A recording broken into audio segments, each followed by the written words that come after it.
Dieu ne tolère le mal que pour en faire sortir quelque chose de mieux. Le mal dans le monde est un sombre et douloureux mystère. Le crucifié lui-même a demandé à son Père, mon Dieu, pourquoi m'as-tu abandonné? Matthieu 27, 46. Beaucoup de choses dans ce domaine restent incompréhensibles. Mais nous savons une chose avec certitude.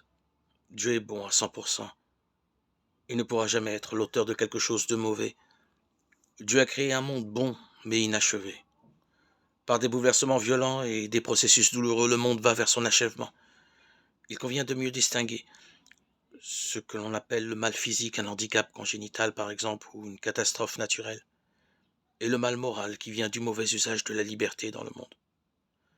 L'enfer sur terre, enfants soldats, attentats suicides, camps de concentration, et surtout l'œuvre des hommes.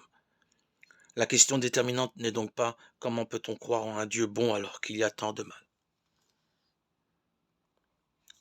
Mais comment un être humain, douté de cœur et de raison, pourrait-il supporter de vivre en ce monde si Dieu n'existait pas? La mort et la résurrection du Christ nous montrent que le mal n'a pas le premier mot et n'aura pas le dernier mot. Du pire, Dieu fait surgir le bien absolu. Nous croyons qu'au jugement dernier, Dieu mettra un terme à toute injustice. Dans la vie du monde à venir, le mal n'aura plus de place et la souffrance aura une fin. Dieu vit tout ce qu'il avait fait. Cela était très bon. Genèse 1, 31.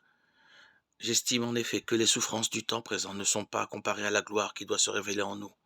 Épître aux Romains 8, 18. Aucune souffrance n'est dénuée de sens. Elle est toujours fondée sur la sagesse de Dieu. Dieu murmure dans nos moments de joie, il parle dans notre conscience.